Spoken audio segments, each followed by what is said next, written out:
The sky was a canvas of fire and ruin, streaked with the dying trails of ships torn apart in orbit. Beneath the ash-choked clouds, the once proud capital of Zeltrion Prime lay in shambles. Metallic corpses of war machines jutted from the ground like broken bones, and scattered among them were the charred remnants of warriors who had once believed themselves invincible. Commander Vaughn stood motionless amidst the wreckage, his armor scorched and caked with soot. The illuminated interface on his back flickered weakly, showing only fragmented signals. No reinforcements, no allies, only static. All channels had fallen silent hours ago. The enemy had claimed the skies. Now they marched unopposed through the heart of the Zeltrion Empire, hoisting their crimson banners over the rubble with ceremonial cruelty. Across the battlefield, 3 remaining officers gathered beneath a torn banner of their own. They waited for orders that would never come, unsure whether to rally or retreat. Vaughn watched them, feeling the weight of their silent expectation pressing on his shoulders. He had led them into this war. And now, at the edge of extinction, they looked to him once more, not for victory, but for meaning. "We are the last," said Cale, Vaughn's second-in-command. His voice was quiet, mechanical from the voice box damaged during orbital reentry. "Council is gone. Orbit's lost. The flame cities have fallen." Vaughn didn't respond. He turned his gaze to the distant horizon where the enemy dreadship hovered, its hull black against the burning sky. The vessel resembled a dying god, wounded but victorious, casting a long shadow over what remained of their world. "There's one option left," murmured Syrah, the youngest among them. Her armor was cracked to the chestplate, exposing the pale blue of her skin to the toxic air. "The old protocol." The word struck like lightning. Cale turned sharply to her, his visor flashing red in alarm. "You mean contact the Outworlder? That was sealed by the Founders themselves." "And we've seen where their wisdom has led us," Syrah snapped. "We are dying, Commander. We're out of time." Vaughn inhaled deeply, the rebreather hissing softly. He had known this moment would come. Deep beneath the Council Citadel lay a vault untouched since the first cycle, an archive of forbidden technologies, remnant of a time when the Zeltrions were not the dominant race, but servants of something older, something terrifying. "Unlocking the human protocol is treason," Cale warned. "A last commandment. Violation means death." "Then we're already dead," Vaughn said quietly. He turned from the scorched field and began walking toward the blackened shell of the citadel.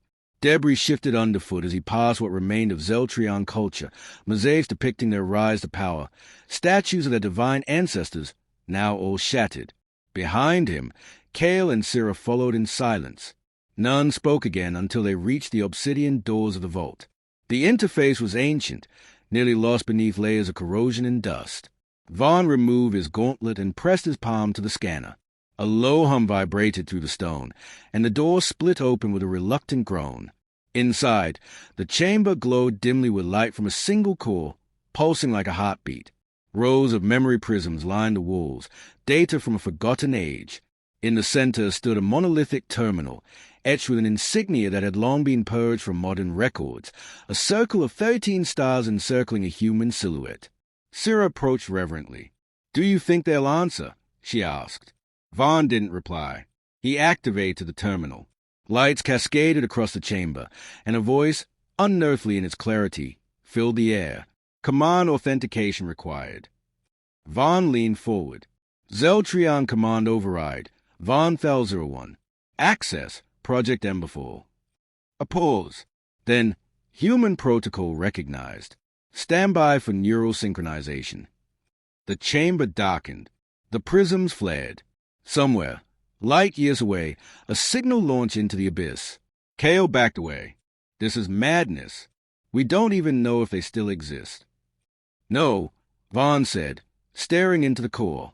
"But if they do, they'll hear us. And they'll come." From high above, a rumble echoed, distant thunder, or perhaps something breaking through the veil of space. Outside, the enemy soldiers paused, watching the sky. Flames reflected in their visors. Something was coming. The chamber's pulse quickened. A voice, very faint, very human, came through the static. Message received. Vaughn closed his eyes. For the first time in years, he felt cold. End of Section 1.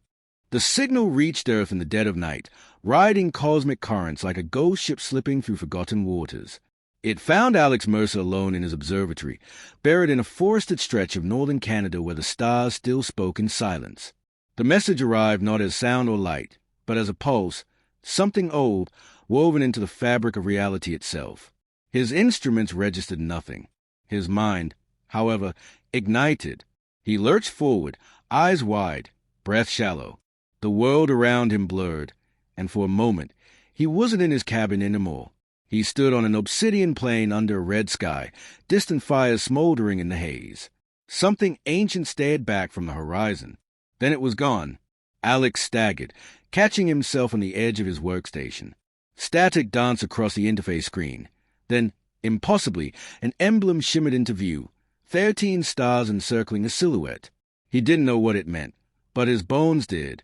Every fiber of him trembled with recognition, not from memory, but from inheritance.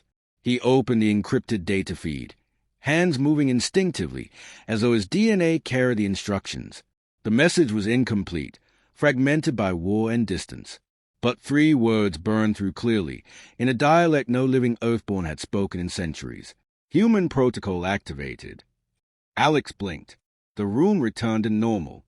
Rain tapped against the skylight, and the northern light shimmered beyond the glass. But inside, the fire had started. He knew what he had seen. More importantly, he knew what it meant. Humanity had been gone from the stars for over 400 years.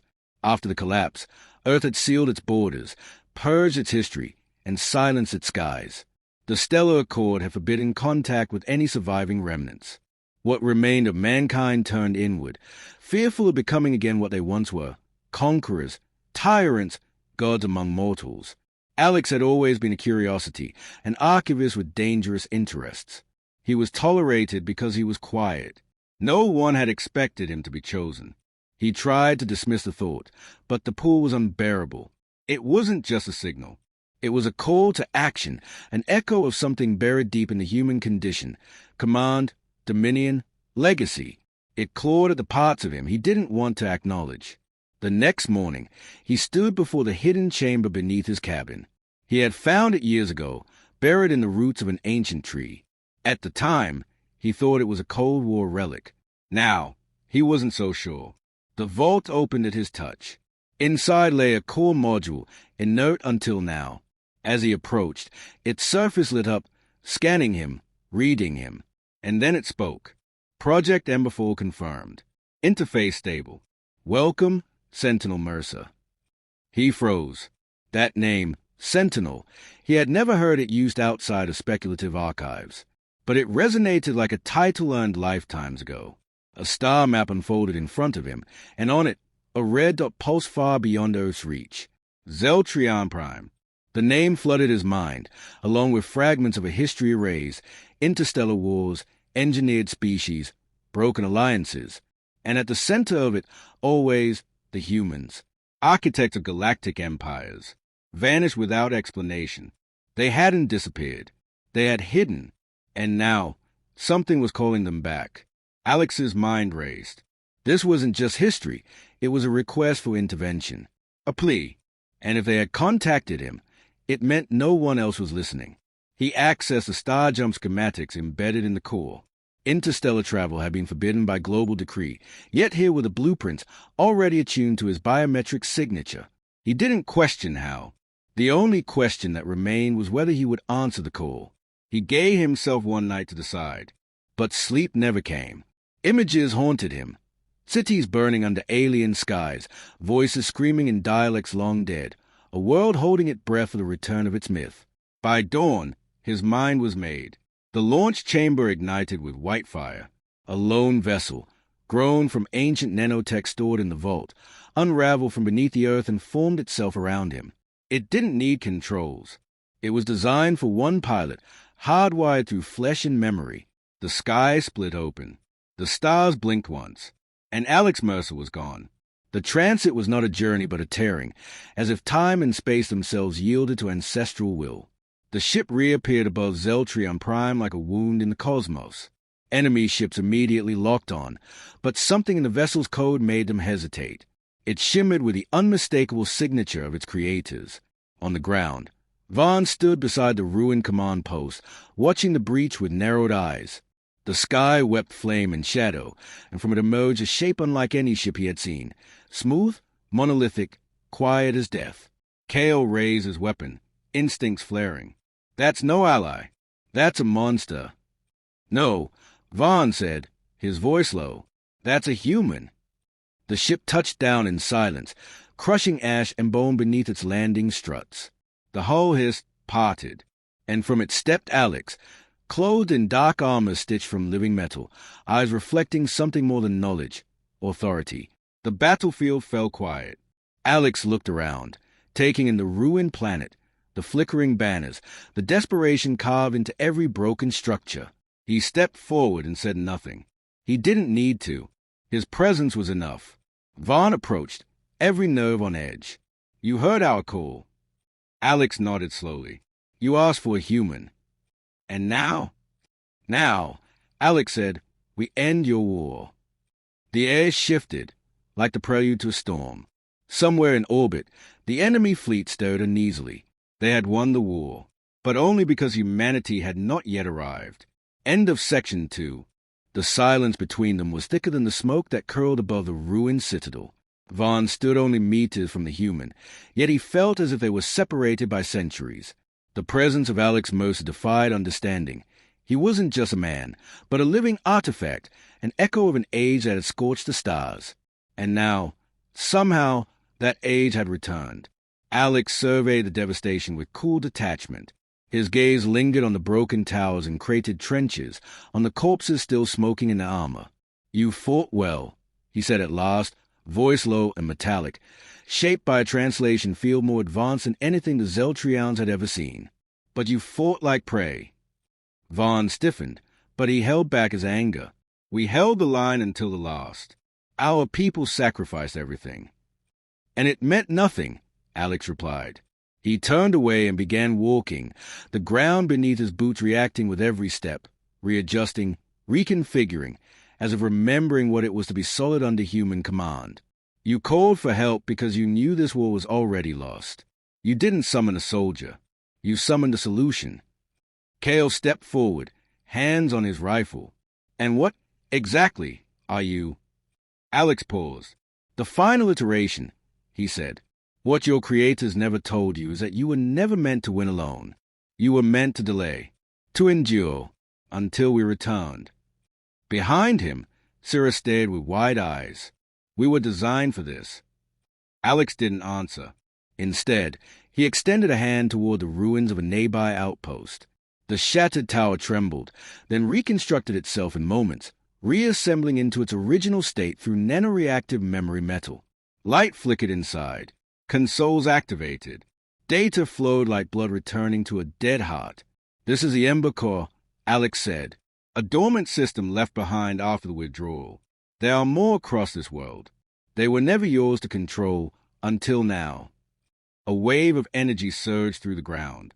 Across the battlefield, Zeltrian armor began to hum. Interfaces bloomed to life, revealing capabilities long forgotten, advanced shielding, tactical coordination networks, stealth systems beyond comprehension.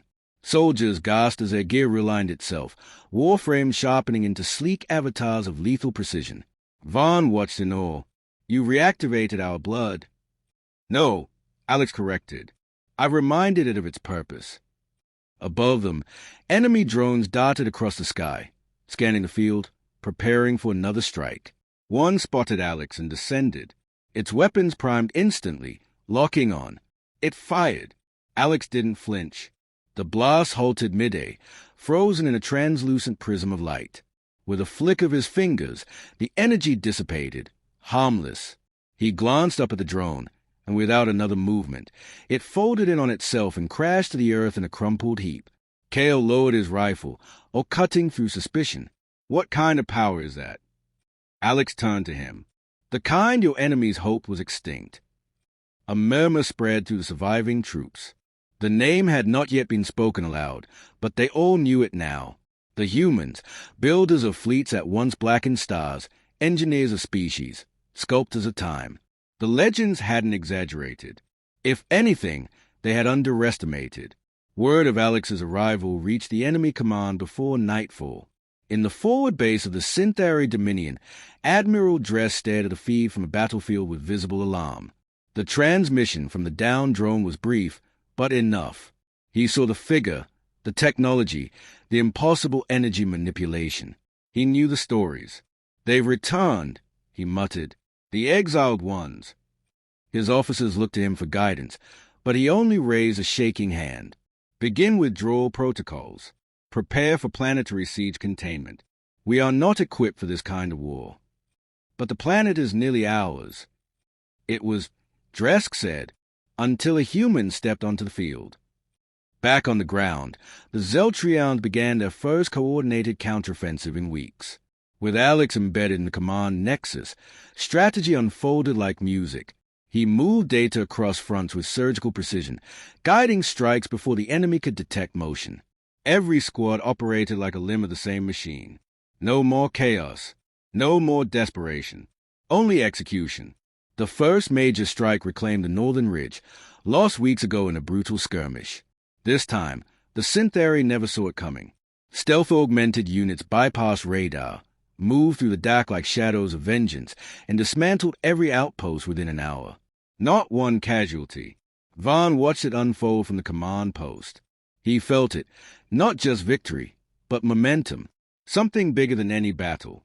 It was as though the Zeltrions had finally become what they were meant to be. He approached Alex later that night, the fires of war flickering at the edge of the horizon. "What do we do now?" he asked.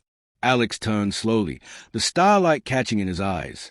"Now," he said, "we teach them fear." A silence passed between them. "And after that?" Alex's gaze shifted to the sky. "That depends on how long they remember." Behind him, the stars seemed to shimmer in anticipation. End of Section 3. The final siege began at dusk, as if the sun itself recoiled from what was to come. Storm cloud hung low over the shattered plains of Zeltrion Prime, pulsing with heat lightning that skittered across the sky like nervous energy. In the distance, the towering spires of the Synthari Command Citadel loomed, untouched by the war that had turned the rest of the world into ash. It was the last holdout, the core of the invasion, and the place where everything would end. Alex stood at the front of the formation, flanked by Vaughn and Syrah. His armor had darkened since his arrival, absorbing elements of the battlefield, shifting in subtle, living patterns. His eyes remained fixed on the citadel, unreadable. "They are waiting," Syrah said, scanning the enemy fortifications. "Every gun, every drone, every piece of their empire is aimed right at us." Alex nodded. "Good. Then they won't miss what's about to happen." Vaughn looked to the troops assembled behind them, an army reborn. Every soldier wore armor now humming with the power of restored Emberfall systems. Every unit moved as one, linked through Alex's neural lattice. What had been fragments of resistance was now a singular force, terrifying in its coordination. But Vaughn could feel it, something else at play, a tension beneath the surface, as if the war was only the stage, not the purpose. Alex stepped forward, raising one hand. The air around him shimmered, and from the sky, dark shapes descended, constructs forged from the very memory of the world's forgotten age. They settled like predators along the ridgeline, sentient artillery, orbital shards, spectral drones. They were not here to support the army. They were here to watch. Syrah whispered, "Are those human weapons?" "No," Alex said. "They are witnesses." Before they could ask more, the Citadel's outer defense grid activated, lighting the night with sheets of plasma and kinetic fire. It should have been deafening. Instead, Alex stepped forward through it, untouched. The onslaught bent around him, diverted by invisible geometry. Behind him, he didn't issue an order. He simply thought. The Zeltrions charged. There was no hesitation now. The line moved like a tide, breaking over trenches, consuming artillery, dismantling tanks with practiced ease. Syrah moved ahead of the flanks, her armor responding to threats before she even registered them. Kale led the vanguard, silent and unrelenting, his weapon pulsing in tune with the Emberfall code. Vaughn stayed close to Alex, not as a protector, but as a student. The battlefield became a proving ground, and every synthetic countermeasure fell flat. They hadn't prepared for this, not for an enemy who adapted before contact, who fought with knowledge embedded into instinct. By midnight, they reached the Citadel's gates. There were no more defenders, only the Admiral. Admiral Dresk waited on the upper platform, his armor ceremonial, his expression resigned. He didn't reach for a weapon when Alex ascended the stairs. "So it's true," Dresk said. "You're real." Alex stopped a few paces away. "And you were warned. We were told your kind were extinct, that you vanished because you feared what you had become." Alex tilted his head slightly. "No, we vanished because the galaxy needed time to forget, and you reminded it too soon." Dresk chuckled bitterly. "So this is punishment?"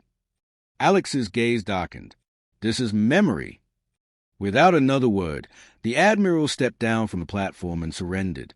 There was no ceremony, no dramatic monologue, just a quiet recognition that history had circled back around, and they were standing in its center.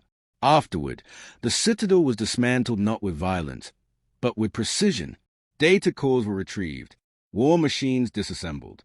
The Syntheri were allowed to retreat beyond the system, their command broken but not annihilated. Alex had made it clear this wasn't conquest. It was reminder. The war was over in less than a cycle. In the aftermath, Vaughn walked the ruins of what had once been his home. Beside him, Alex moved silently, no longer the alien figure he had once appeared. There was something human in him now. Or perhaps Vaughn had simply changed enough to recognize it. "We were ready to die," Vaughn said, "to vanish like the others who resisted. We didn't expect salvation." "You weren't saved," Alex replied. "You were reawakened." Vaughn looked at him. "And what happens now? Do you stay? Rebuild your empire?" Alex looked to the sky. "We never wanted an empire. That was the galaxy's fear, not our design. But we will not hide again. The myth has returned. Let them remember what happens when they overreach." He turned to go, but Vaughn stopped him. "Why me? Why us? Why this planet?" Alex paused. "Because your ancestors were the last to believe in us. And that belief left a seed. You were never alone. You were just waiting for the right time." Above them, the first of the memory satellites launched, transmitting a signal not of dominance, but of presence. The humans were back, not to conquer, but to ensure no one forgot the price of waking ancient power. As Alex's ship rose once more into orbit, Vaughn watched it disappear into the stars. He felt no fear now, only resolve. Their enemies had celebrated victory too soon, and in doing so, they had called back the one force they could never truly defeat. Humanity. End of Section 4.